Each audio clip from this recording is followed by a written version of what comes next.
Հարցս ուղղում եմ Հայաստանի Հանրապետության վարչապետին։ Մեծարգո վարչապետ, նախորդ կառավարության հետ հարց ու պատասխաններից մեկի ժամանակ մենք անդրադարձել ենք Հովանավանքի Տեր Արամ Քահանա Ասատրյանին այն հանգամանքով, որ նրան պատրաստվում են կարգալույծ առնել, ըստ էության ճիշտ ու բաստ խոսքի, ինչպես նաև իր եկեղեցական պարտավորությունները բարեփոխորեն իրականացնելու համար։ Դրանից հետո երեք մեր մտահոգությունները իրականացվեց եւ Տեր Արամ Քահանան կարգալույց հռչակվեց եւ դրանից հետո դուք հայտարարեցիք, որ պատրաստվում եք առաջիկա կիրակի օրը մասնակցեք Հովանավանքում հենց Տեր Արամ Քահանա Ասատրյանի կողմից մատուցվող Սուրբ Պատարագին։ Ցանկանում եմ ճշտել, ինչ հանգամանքով է պայմանավորված ձեր այս որոշումը։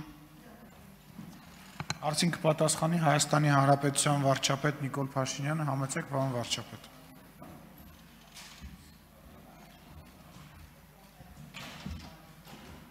Շնորհակալ եմ հարցի համար Տիկին Ղազարյան, ընդհանրապես կարծում եմ ի սկզբանե, երբ ես խոսել եմ վեհարանը վեհի նախաձեռնության մասին, դրա առանցքային պատճառներից մեկը այն է, որ ըստ էության այսօր Հայաստանում հոգևոր կյանքով ապրելու տեղ կամ չկա կամ շատ դժվար է գտնել մեզ հայտնի պատճառներով, որովհետև այդ թվում եւ այդ խնդրի արծարծման կարևորագույն պատճառներից մեկը դա էր, որ արձանագրումներ, որ մի կողմից մենք խոսում ենք արժեքահենք հանրություն ունենալու անհրաժեշտության մասին, ինչի հետ համաձայն ենք եւ դա աներկբա է, մյուս կողմից հարցը հետեւյալն է, որ հանրության արժեքների էպիկենտրոնը ախտոտված է, ինչպես է հնարավոր, որ դա տեղի ունենա։ Այս իրադարձությունները, որոնց ես հետևում էի, եկան համոզելու ինձ, որ Հովանավանքը այնտեղն է, որտեղ կարելի է ապրել հոգևոր կյանքով եւ վերջին ամիսներին տեղի ունեցածը ինձ համար նման փաստարկ էր եւ ես պարզապես ուզում եմ միանալ այն համայնքին, որի հոգևոր հովիվը Տեր Արամ Ասատրյանն է եւ ում գործունեությունը փաստորեն մենք տեսանք ինչ տեղի ունեցավ ամբողջ այդ վարկաբեկման ապարատը, որը ինչպես իմացանք այս ընթացքում Կտրիչ Ներսիսյանի գլխավորությամբ գործում է, փաստորեն չկարողացավ որևէ կերպ վարկաբեկել Տեր Արամ Ասատրյանի հոգևոր գործունեությունը եւ դա հիմնավորում է, որ այն մարդիկ, ովքեր ուզում են հոգևոր կյանքով ապրել, կարող են Հովանավանքում հոգևոր կյանքով ապրել։ Իմիջիայլոց մի այսպիսի նրբություն, որի վրա ուզում եմ ուշադրություն հրավիրել, եւ սա կարծում եմ կարող է դառնալ մեր օրակարգի սպասարկման մի հոգևոր կյանքի վերականգնման սպասարկման մի ուղղություն, եթե ես ճիշտ գիտեմ, Հովանավանքը, ինչպես բազմաթիվ այլ հուշարձաններ գտնվում են կառավարության հաշվեկշռում եւ մի շարք եկեղեցիներ անհատույց օգտագործման են տված հայաստանյաց առաքելական Սուրբ եկեղեցուն։ Ես կարծում եմ, որ այնտեղ, որտեղ չկա հոգևոր կյանք, այլ կան ինտրիգներ, կան խարդավանքներ, ֆեյքերի ոնց էին անվանել, հաջող ձևակերպում կար։ Ֆեյքերեցների թե երեց ֆեյքերի խմբեր են գործում։ Մենք կարող ենք կա բոլոր բարոյական եւ իրավականն էլ, որ մենք այդ հուշարձանները կվերադարձնենք հանրությանը եւ Տեր Արամին եւ նրան նման քահանաներին բոլոր ձևերով կաջակցենք, որ նրանք Հայաստանում վերականգնեն իրական հոգևոր կյանքը եւ ես ինքս էլ որպես քաղաքացի հոգևոր կյանքի անհրաժեշտ հարթակի անհրաժեշտություն տեսնում եմ եւ կարծում եմ իմ փնտրտուքներն էլ տեսանելի են եւ կարծում եմ, որ ամեն դեպս նախնական տպավորություն կա, որ այդ տեղը գտնվել է, ես իմ տպավորությունները կփորձեմ անձամբ ստուգել։ Արձագանքից հետո մի բան էլ կասեմ։ Շնորհակալ եմ, պարոն վարչապետ, ըստ էության Հայաստանի Հանրապետության բոլոր քաղաքացիները հոգևոր առաջնորդի փնտրտուքի մեջ են իրականում, որովհետև որևէ մեկի ինչքան էլ փորձեցին արատավորել Տեր Արամին Հուդա եւ այլն անվանակոչելով, այնուամենայնիվ Հայաստանի Հանրապետության շարքային քաղաքացին աջակցելու է այս հոգևոր առաջնորդությանը, որ դուք ուզում եք առաջնորդնել, եւ ես եւս ցանկություն ունեմ եւ անպայման մասնակցել եմ այդ պատարագին։ Ինչ վերաբերում է կարգալուծությանը, գիտեք, կարգալույծը չի կարող կարգալույծ անել։ Կտրիչ Ներսիսյանը ինքը կարգալույծ է, որ իր կուսակրոնության ուխտը խախտած լինելով ակնհայտ փաստի բերումով։ Նա ոնց կարա որևէ քահանայի կարգալույծ անի, միջև, այսինքն դրանից հետո էլ առաջ էլ, թող նա հանրությանը բացատրի, որտեղից եւ ինչպես ինքը ունի կինդ եւ երեխաներ։ Եվ այլն եւ բազմաթիվ նա հանրության շատ հարցերի պետք է, նա ոնց կարա մարդ կարգալույծ անի, ինքը կարգալույծ է։ Ինքը ես որպես Հայաստանի այդ առաքելական Սուրբ եկեղեցու հավատավոր հետևորդ, այս ամբիոնից հայտարարում եմ, որ Կտրիչ Ներսիսյանը վաղուց կարգալույծ է, ինքը հոգևոր դասի մեջ չի, ինքը ընդամենը մարդ է, որը բռնազավթել է մայրաթոռը մի խումբ իր նման կարգալույծ խմբակի հետ, եւ մենք որպես հանրություն իրավունք այդ բանն էլ, որ ասում են եկեղեցի կառավարություն բանը, կոնֆլիկտը, մենք ոնց կարանք մեր եկեղեցու հետ կոնֆլիկտ ունենանք։ Ես ասում եմ, Հայաստանյան առաքելական եկեղեցին իմ սրբությունն է, ես իմ սրբության հետ ոնց կարամ կոնֆլիկտ ունենամ։ Մենք կոնֆլիկտ ունենք Հայաստանյան առաքելական Սուրբ եկեղեցին պղծողների հետ։ Նրա ուխտը ոտնահարողների հետ եւ բոլոր այդ մարդիկ կարգալույծ են։ Եվ այո, ես կգնամ եւ հաղորդություն կընդունեմ, եթե կարգալույծը է արել, այդ նշանակում է, որ այդ կարգալույծության օրը Տեր Արամը եկեղեցու կողմից եկեղեցին ժողովուրդն է։ Իրական օծման օրը հենց այդ օրն է եւ որպես նոր օծված քահանա ես պատրաստ եմ եւ ոչ միայն պատրաստ եմ, այլ կանեմ դա Տեր Արամի ձեռքից հաղորդություն կընդունեմ, որովհետեւ եթե կարգալույծը նրան կարգալույծ է արել, այդ ապացույցն է նրա քահանա օծված լինելու եւ ես համարում եմ, որ հոգեվոր կյանքի մեծ հավանականության իմ հոգեվոր կյանքի տեղը գտել եմ։ Շնորհակալ եմ։ Մեր ընդդիմությունը, խորհրդարանական ընդդիմությունը եւ ընդդիմադիր այլ շրջանակներ մի կողմից մեզ մեղադրում են եւ մասնավորապես ձեզ մեղադրում են դատական իշխանության վրա ունեցած ազդեցության համար, դատարանները գրպանում պահելու համար, քաղաքական եւ տարբեր այլ գործիչների նկատմամբ հետապնդումներ սկսելու, կալանքներ տալու, քաղբանտարկյալների թիվը շատացնելու մեջ են մեղադրում, բայց մյուս կողմից նաև պնդում են, որ այդ դատական գործերը գնում եւ դատարաններում փշրվում են։ Օրինակ երեք Արծվիկ Մինասյանը ստեղ ասում էր, որ բոլոր դատական գործերը գնում եւ փշրվում են։ Այս երկու պնդումները տրամաբանական մտահանգման տեսանկյունից խնդրահարույց են, տրամաբանական չեն, որովհետեւ եթե դատարանները մեր գրպանում են, ապա ինչպես են այդ գործերը ինչպի մինչև վերջ մեր ուզածով, եթե մեր ուզածը դա է, չեն հասնում իրենց տրամաբանական ավարտին։ Ես կխնդրեի դուք ներկայացնեիք ձեր գնահատականը Հայաստանում դատական իշխանության անկախության վերաբերյալ։ Հարցին կպատասխանի վարչապետ Նիկոլ Փաշինյանը։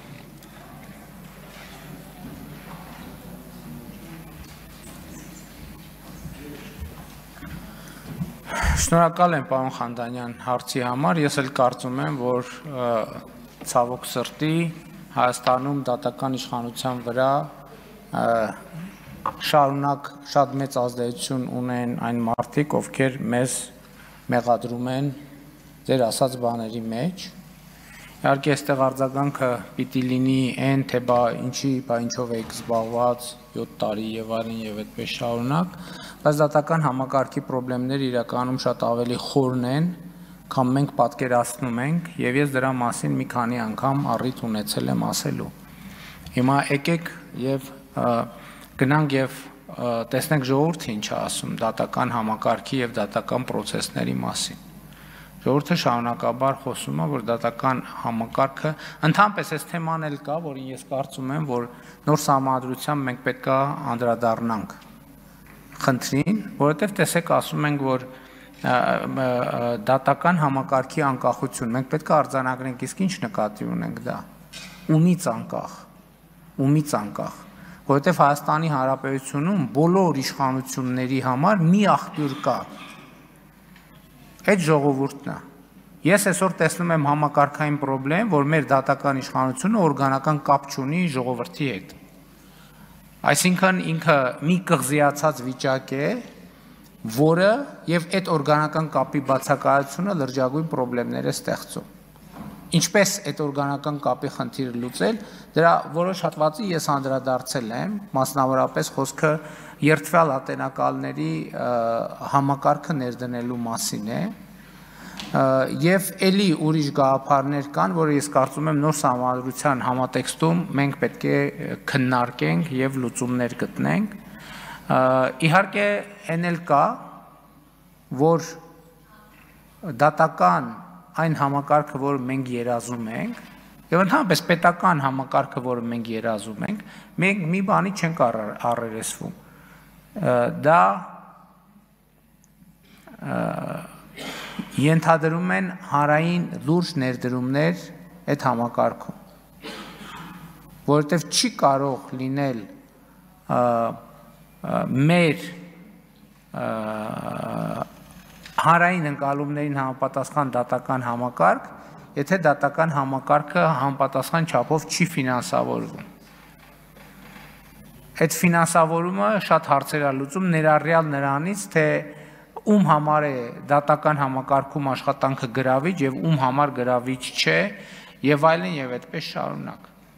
Այսինքն մեր դատական համակարգում, ընդհանրապես մեր պետական համակարգում, մեր երկրում խնդիրներ կան եւ շատ կան։ Ես երեք առիթ կամ նախորդ օր առիթ ունեցա ասելու, որ տենց ընկալում կա, որ իշխանությունը մի երևույթ է, որը պիտի բացատրի, որ ամեն ինչ փայլուն է, ամեն ինչ իդեալական է, ընդդիմությունն է մի երևույթ է, որ պետքա հիմնավորի հակառակը։ Ես այդ ընկալմանը համաձայն չեմ, որովհետև ոչ մեկ մեր չափ երկրի խնդիրներին չի տիրապետում պարզապես, չի տիրապետում։ Մենք տիրապետում ենք խնդիրներին, մենք հասկանում ենք խնդիրները, մենք գիտենք նաև լուծումները, այլ բան, որ այդ լուծումները երբեմն չեն կարող լինել արագ։ Մասնավորապես նույն երթվյալ ատելակալների ինստիտուտի ներդրումը առանց նոր սահմանադրության պարզապես հնարավոր չէ։ Եվ ելի ուրիշ ընթացակարգեր եւ կանոնակարգեր։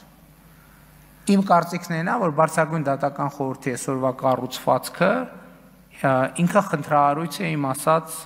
իմ ասածի տեսակետից։ Ինքը չի ապահովում դատական համակարգի օրգանական կապը իշխանության միակ տիրոջ ժողովրդի հետ։ Հասկանում եք, ժողովուրդը իշխանությունը Հայաստանում պատկանում է ժողովրդին։ Բոլոր իշխան չի կարող տենց իշխանություն լինել, որը չպատկանի ժողովրդին։ Եթե ժողովրդին չի պատկանելու, կարող է պատկանի մի հատ ուրիշ երկրի կամ մի հատ երրորդ երկրի հատուկ ծառայության։ Իշխանությունը Հայաստանում եւ դրա համար եմ ասում, որ տեսեք, երբ որ խոսք է գնում այդ 4-րդ հանրապետության ու 3-րդ հանրապետության տարբերությունը որն է, տարբերություններից մեկը ես նշում եմ այն, որ 3-րդ հանրապետությունում շատ դեպքերում իշխանության պատկանելը ժողովրդին ֆորմալ բնույթ է կրում։ Ֆորմալ բնույթ է կրում։ Մենք այսօր դատավորների ընդհանուր ժողովին տվել ենք ընտրական իրավունք։ Ինչ կապ ունի դատավորի ընդհանուր ժողովը ընտրական իրավունքի հետ, ինչ կապ ունի։ Սա իմ կարծիքով անընդունելի բան է։ Ում լիազորությունն է օգտագործում։ Եվ կան այսպիսի հարցեր, որ մենք պետք է լուծենք, առանց իսկ դրա լուծումը էլի սահմանադրության փոփոխություններն էին, որը մենք նախաձեռնել էինք կոവിഡ്ի պատճառով տեղի չունեցան։ Բայց մենք հիմա պետք է գնանք նոր սահմանադրություն ընդունենք, որովհետև բաներ կա, որ մենք եթե ասենք ենթադրենք կեսից կիսվենք էլ չենք կարողանել գործող սահմանադրության կարգավորումների պատճառով։ Իսկ մենք չենք կարող ձև անել, թե մենք հարց լուծեցինք։ Դատական համակարգի հարցի լուծումը հետևյալն է՝ ստեղծել տեսանելի օրգանական կապ դատական համակարգի եւ իշխանության միակ տիրոջ ժողովրդի միջեւ։ Այսօր այդ կապը չկա, այդ կապը գոյություն չունի։ Դրա համար այս բոլոր խնդիրները առաջանում են։ Ընդհանրապես ոչ մի հաշվետվողականություն չկա։ Ընդհանրապես մեր իրավատական մենթալիտետը շատ խնդրահարույց է, որովհետև կարող է ասվել, որ սենց է ու տենց է, ինչի է տենց է։ Նկատի ունեմ, ես չեմ ժխտում խնդիրները, բայց մենք պետք է հասկանանք, անկախ դատական համակարգ չի նշանակում ժողովրդից անկախ դատական, ընդհակառակը նշանակում է մնացած բոլորից անկախ, բայց ժողովրդի իշխանությամբ գործող, ոչ թե ժողովրդի կամքով գործող, ես ուզում եմ էսել տարբերակենք, այլ ժողովրդի իշխանությամբ գործող, ժողովրդի մանդատով գործող։ Արձագանք։ Մենք խորհրդարանում եւս այդ խնդրին հաճախ բախվում ենք օրգանական կապի տեսանկյունից, որովհետև դրա ձևական կողմն ամենակապահովված գործող իրավակարգավորումներով։ Մենք այստեղ սահմանադրական դատարանի դատավորներ ենք ընտրում, ԲԴԽ-ի անդամների կեսին, Վճռաբեկ դատարանի դատավորներին, բայց շատ ֆորմալ է դա, հետո երբ որ հարցեր ենք ուղղում դատավորներին կամ Բարշակույն դատական խորհրդի անդամներին, անընդհատ այդ բանն ենք բախվում, մենք հաշվետու չենք ազգային ժողովի առաջ, եւ այդ հարցերը մնում են օդում։ Ուստի համաձայն եմ, որ նոր սահմանադրությունը պիտի լուծի այդ հարցը։ Սամ ես չեմ եմ ասում, չի կարող ժողովրդից անկախ իշխանություն լինել։ Պատկերացրեք ազգային ժողովը ասի, դե մենք անկախ իշխանություն կամ կառավարությունը չի կարող ժողովրդից անկախ իշխանություն, որովհետև իշխանությունը պատկանում է պետությունն է նա, որ իշխանությունը պատկանում է ժողովրդին։ Եվ այս օրգանական կապերը իմիջիայլոց ասեմ, Հայաստանի ծառայքելական Սուրբ եկեղեցու հետ կապված է մենք տենց խնդրեմ ունենք։ Որովհետև ժողովական կառավարում ընդհանրապես չկա, եկեղեցին համայնքն է, հարգելի գործընկերներ։ Եկեղեցին համայնքն է։ Ոնց հոգևոր համայնքը, հոգևոր հոտը իրավունք չունենա, որոշումների վրա ազդել, ով է իր թեմի առաջնորդը, ով է իր քահանան, եւ այլն եւ այսպես շարունակ։ Ընդհանրապես մեր եկեղեցին էլ ոչ թե մեր եկեղեցին, այսօրվա եկեղեցական վերնախավը ոչ մի կապ չունի ժողովրդի հետ, ոչ մի հաշվետվողականություն չունի ժողովրդի հետ։ Դրա համար էլ մենք բանը ու ես դա նորմալ եմ համարում, ես չեմ փոխում դրանից։ Ասենք մի հատ նոր, եթե ժամացույց ես կապում, պետք է 3 տարի բացատրես այդ ժամացույցը որտեղից ես կապում, եւ դա նորմալ է, եւ դա մենք ենք այդ համակարգը ստեղծել։ Կոռուպցիայի կանխարգելման հանձնաժողով, հայտարարագրում, չգիտեմ, այլ մեխանիզմներ, ESN, ՀԿ-ների գնումների, մամուլի ազատություն, մեր օրոքա Հայաստանը խոսքի եւ մամուլի ազատության ռեյտինգներում աշխարհում առաջատար դեր բանանում։ Բայց չհասկացա, հոգևորականը Bentley ունենա, 3 հատ կնիկ ունենա, 1000 ներողություն ես բառի համար, այդ իրանց ընկալումն է։ Ասենք 4 հատ սիրուհի ունենա, ամեն բանում երկրում մի հատ երեխա ունենա, չգիտեմ, ոսկեղեններ ունենա, ինչ ասես ունենա, ոչ մեկին հաշվետվություն չտա, խելագար եք դուք։ Ասենք դուք ում եք ներկայացնում, դուք Հիսուս Քրիստոսին, հələ մի հատ մեզ են ասում, ներ։ Դուք ձեզ հայելու մեջ տեսել եք ընդհանրապես։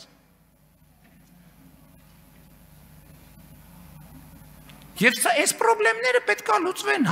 Հայաստանը չի կարող զարգանալ առանց այս խնդիրների լուծման։ Մամուլում հայտնվում է, որ կաթողիկոսի աղբերը KGB-ի գործակալը, ով է հարց տալիս։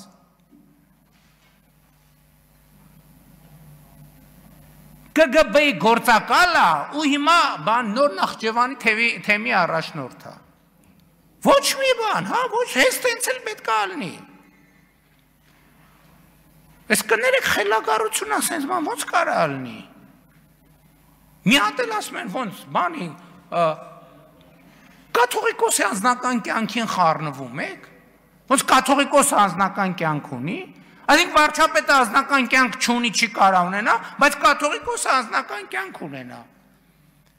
Էսա կսկսեն բանի եպիսկոպոսների սեռական կողմնորոշման իրավունքը պաշտպանել։ Միջազգային բաներով, կոնվենցիաներով։ Բա հարցազրույց եղավ եկեղեցու սպասավոր, ով ներսից գիտի, ասում է բանը ինչ որ մեկը սեռական կողմնորոշում ունի, ինձ հլա չի էլ հետաքրքրում ավանդական, ոչ ավանդական, որտեղ ինչ է շնակում եպիսկոպոսը սեռական կյանք չպետք է ունենա։ Ու ոնց Հայաստանում մարդ կա, որ մտածում է կարա ուրիշ բան տեղի ունենա, Հայաստանում մարդ կա, որ պաշտպանում է այս դիրքորոշումը, բացառված է, որ այդ մարդը Հայաստանի հետ կապ ունենա։ Ինքը ուրեմն բանն է, այդ բանի եզրասի, այդ բանի գործակալական ցանցի անդամ է, ուղիղ կամ անուղղակի։ Մեկը մեր մասին մի հատ հայտարարություն անի, ասի տեսել եմ բանում անտառում փռշտալիս, լսեք, ամիսներով կքննարկեն, հիմա մեկը KGB գործակալ է, մեկը բան է, քահանաների հետևից հանգնում ձեռմեռակցում, լռություն կատարյալ։ Լսեք, սա այլասերվածության կատարյալ աստիճանն է, այլասերվածության։ Ու սրա մասին մենք պետք է լռենք։ Կաթողիկոս կոչվածը Գարեգինը աղջիկ ունի, թե չունի։ Ունի, թե չունի։ Այս հարցին պատասխանել է այդ մարդը։ Աղբերը, որ KGB-ի գործակալը, որևէ բացատրություն տվել է։ KGB-ի գործակալը մեզ հայրենասիրություն բացատրողն է, մեր ազգային ինքնությունը մեզ բացատրողն է։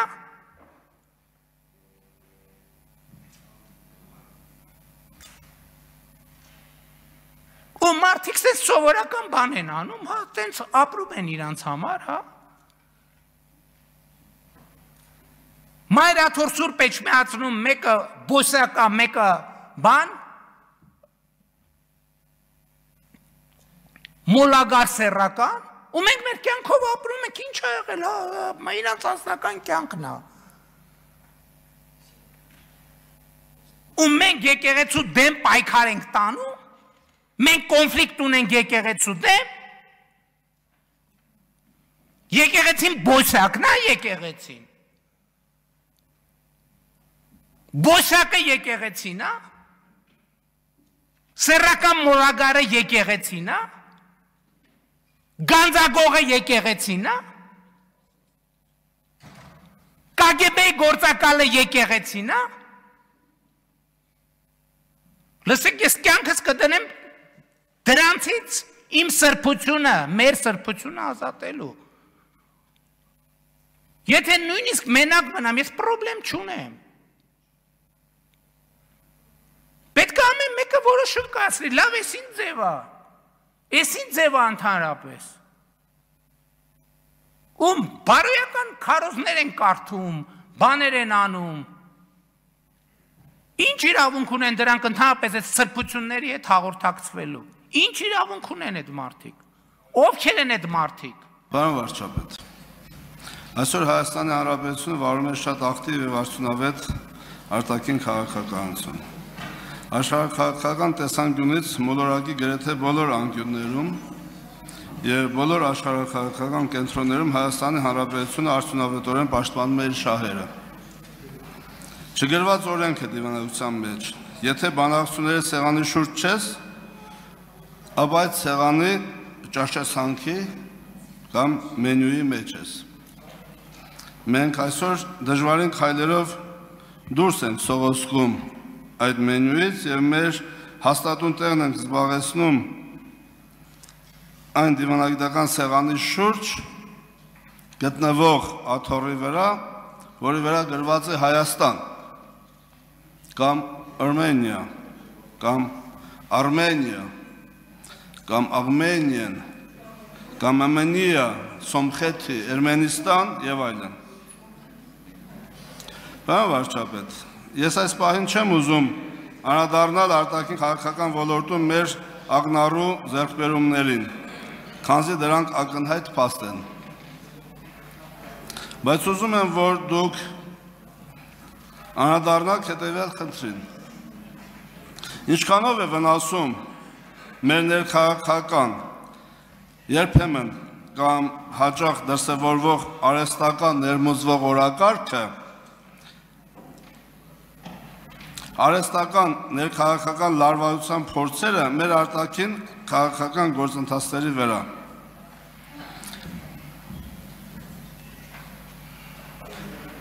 Այդ արհեստական լարվածության օրակարգերը ձեզ եւ ընդհանրապես մեր կառավարությանը թուլացնում են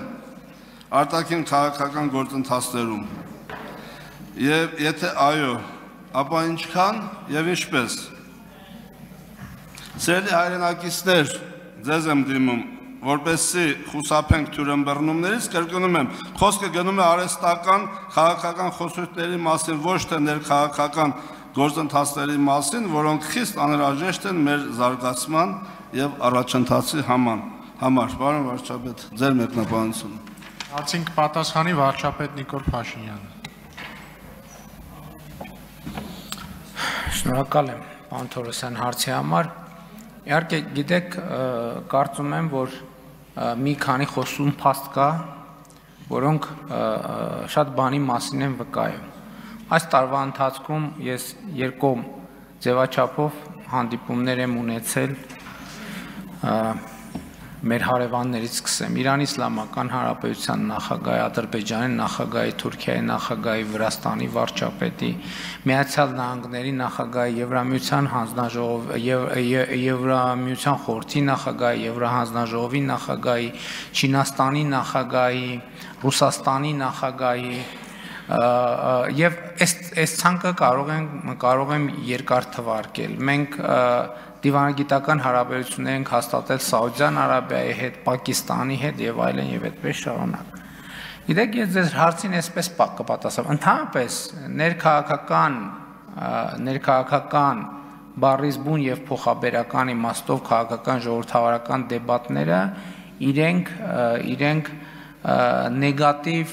դեր չեն խաղում արտաքին քաղաքականության մեջ, բայց ինչ մենք ունենք Հայաստանում, ինչ դուք նկատի ունեք, դա ներքաղաքական կյանքի հետ կապ չունի։ Դա արտաքին քաղաքական դրսևորումներ են Հայաստանի ներսում։ Ես գիտեք, մենք շատ ինֆորմացիա ենք տիրապետում եւ չնայած հիմա ով չի շատ ինֆորմացիա է տիրապետում։ Մեր ընդդիմության մի հսկայական հատվածի կամ ամենաակտիվ հատվածի խոսույթները եւ քաղաքականությունները մշակվում են Հայաստանից դուրս։ Իրենք ներքաղաքական կյանքի հետ ոչ մի կապ չունեն։ Իրենց կապը արտաքին քաղաքական օրակարգերի հետ է եւ իրենք արտաքին քաղաքականության ներքին արգելակներն են, այսպես ասենք։ Իսկ ժողովրդավարական կյանքը, որ ժողովրդավարական կյանքը ժողովրդավարական երկրին եւ ժողովրդավարական կառավարության չի կարող թույլատրել կամ չի կարող խանգարել, որովհետեւ դա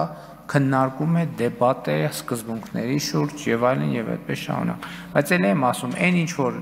դուք նկատի ունեք, ընդդիմության սեգմենտում մենք ունենք ընդհանրապես արտաքին էմիսարներ, որոնք կատարում են արտաքին հանձնարարականներ։ բառից բուն ուղիղ իմաստով, եւ դա կարծում եմ ակնհայտ է։ Եվ այստեղ խնդիրը հարցը, որը քննարկվում է այդ հարաբերությունների մեջ, եթե ներքաղաքականի կոնտեքստում նայենք, մի բանի մասին, Հայաստանի Հանրապետությունը պետքա լինի անկախ պետություն, թե պետքա չլինի անկախ պետություն, թե պետքա լինի պսևդո, այսինքն այն որ ասում են ԱՆՄ կա, ԱՄՆ չկա, տենց, այսինքն մենք այս երկու օրակարգերի մեջը եւ խաղաղության օրակարգն է սրա հետ կապ ունի, որովհետեւ խաղաղությունը ինքը անկախության գործոն է, կոնֆլիկտը ինքը կախվածության գործոն, ինչի մասին ես խոսել եմ, որ այդքան շահարկում են, երբ որ ասել եմ, որ Ղարաբաղի հարցը օգտագործվել է Հայաստանի պետականությունն անկախության զարգացումը թույլ չտալու համար։ Հիմա այդ թվում ներքաղաքական որոշ ուժեր, ավելի ճիշտ ներքին դաշտում գործող որոշ արտաքին ուժեր դժգոհ են նրանից, որ Հայաստանը հաղթահարել է, ոչ թե հաղթահարում է, այլ հաղթահարել է այդ իրավիճակը։ Հիմա մենք փորձելու ենք հետ քաշել եւ այստեղ ինչպես միշտ վճռական խոսքը էլի ժողովրդին դառնելու եւ ես համոզված եմ, որ ժողովուրդը չի կարող ինքը երդեմ գործել։ Արձագանք։ Շնորհակալ եմ, պարոն վարչապետ, հանգամանալից պատասխանի համար։ Ես ձեր պատասխանի մեջից առանձնացնում եմ մի շատ կարևոր հարցադրում, որը այսպես մի հարցադրում է, որը կարող է այս պահին պատասխան չպահանջի, բայց ինքը ամբողջովին պատասխանի մեջ է։ Մենք ուզում ենք պետություն ունենալ, թե չենք ուզում պետություն ունենալ։ Եթե մենք ուզում ենք պետություն ունենալ, ուրեմն մեր արտաքին քաղաքականությունը պետք է միտված լինի մեր պետություն ունենալու խնդիրը լուծելուն։ Եթե չենք ուզում պետություն ունենալ, ապա պարզ ասեմ, մեզ արտաքին քաղաքականություն պետք չի։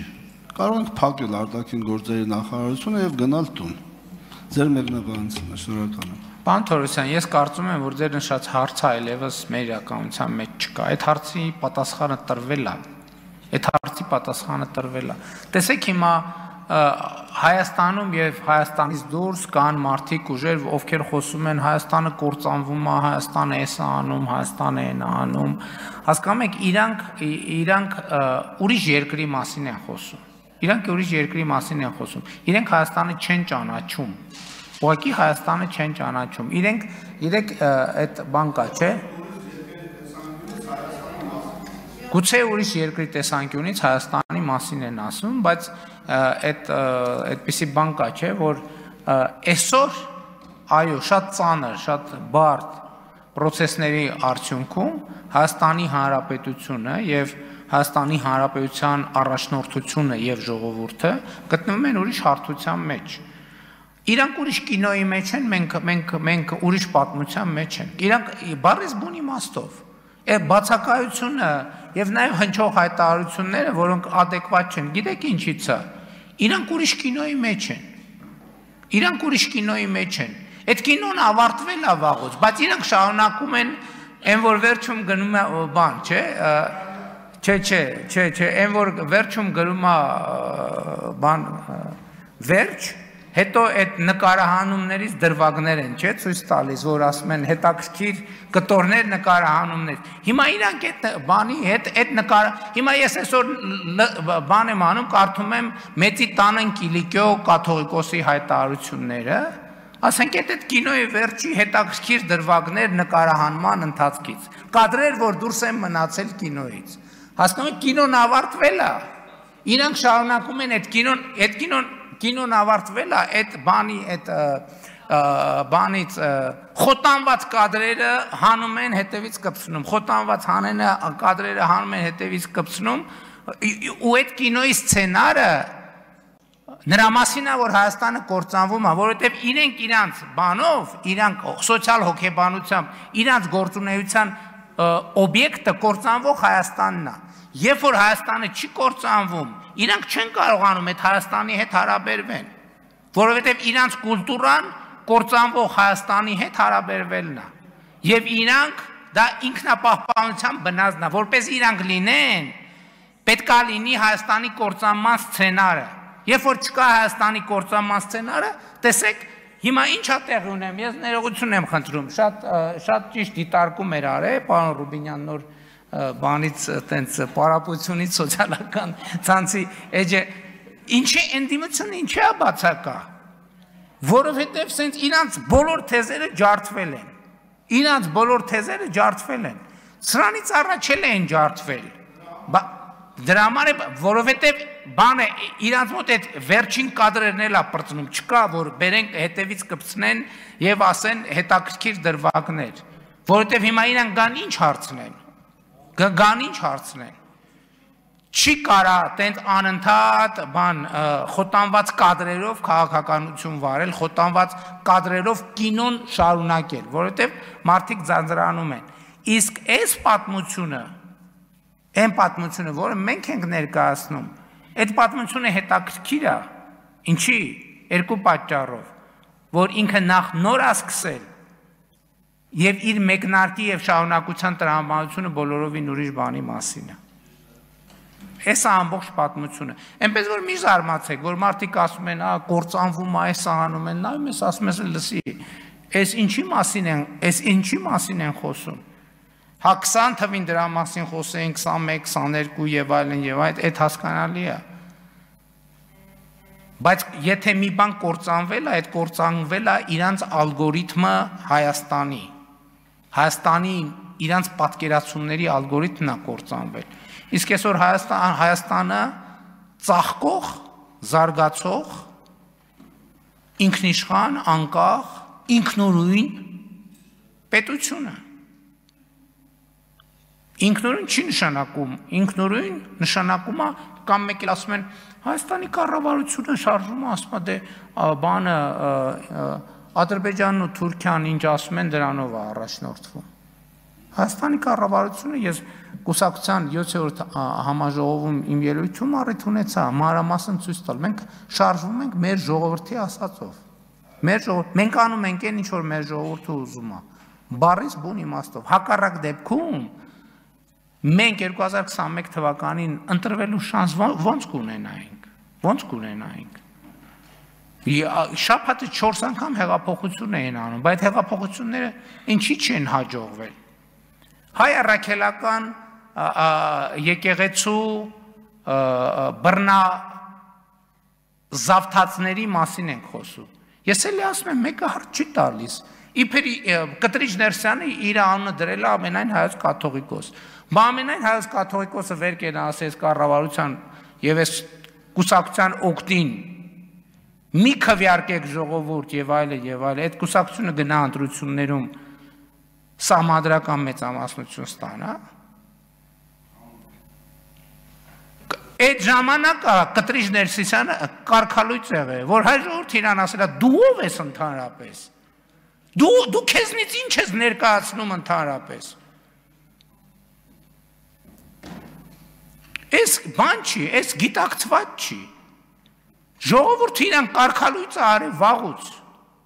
Եվ մենք որպես ժողովրդի լիազոր ներկայացուցիչները պետք է այդ վճիռը պետք է կատարածվի։ Բայց ոչ նենց որ ուզում են բռնություն, տեսարաններ, բան, ոչ մի բռնության կարիք չկա։ Բռնության կարիք չկա։ Պետք է ընդամենը իրողությունները արձանագրել։ Շնորհակալ եմ։